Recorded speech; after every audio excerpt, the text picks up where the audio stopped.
ఎప్పటికప్పుడు వార్తల కోసం దండూరా జనం గుండె చప్పుడు న్యూస్ ఛానల్ ను సబ్స్క్రైబ్ చేసుకోండి. బెల్ బటన్ ను క్లిక్ చేయండి, లైక్ చేయండి, షేర్ చేయండి. దండోరా న్యూస్ మాసాయిపేట.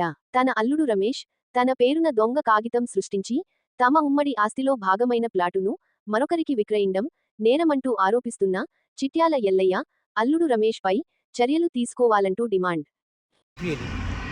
అది నాకు తెలియదు, ఇది అబద్ధం అంతే.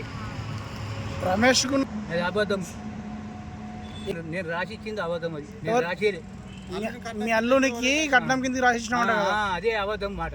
నేను రాసేయలే. అది తెలియదు ఈ జాగ్రత్త సంగతి తెలియదు, అది ఎవడు అమ్ముకున్నది తెలియదు.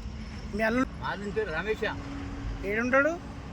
ఆడేవాడు హైదరాబాద్లో చిత్తకుంట్లో ఏడపడవుతాడు వాడు. కట్నం బుద్ధి జ్ఞానం ఏమన్నా లేదు అంటే, బుద్ధి జ్ఞానం అంటే ఉన్నోడు అయితే అట్లా చెప్పడు. ఇక్కడ 10 మంది దగ్గర రాపించుకోవాలి. ఇక్కడ అందరూ మీరు ఇంతమంది మీరు రాపించుకోవాలి. రమ్మని మా మామ రాసిచ్చిండా నేను చెప్పేస్తే లొల్లి ఉండేది కదా. మరి ఇయ్యాలా అది అబద్ధం, సత్యం కాదు, అది అబద్ధం. అది పచ్చ అబద్ధం.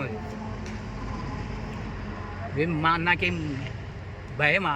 ఏమన్నా రాసిస్తే రాసిచ్చిన అని చెప్పుకుంటే నా సొంతం ఈ జాగా నేను సంపాదించిన. ఎవడో ఇచ్చిండు ఎన్నడు ఇస్తే దీనికి తోకబట్టినట్టు ఇక ఆడేం దొరకలేదు, ఇది దొరికింది. ఇక ఎవరెవరో పేరు పెట్టాలంటే పేరు పెట్టుకుంటా, అరే వీని పేరు పెడితే పక్క అట్లా. అది మాట. మరి నేను ఏమంటే వాడు ఏడ్చేపోని నేను గంగలు పోయి నేను రాసేయలేదు. నాకు ఆ సంగతి తెలియదు. ఈ జాగు సంబంధం లేదట లేదు, ఉందని రమేష్ అంటుండు అట్లా.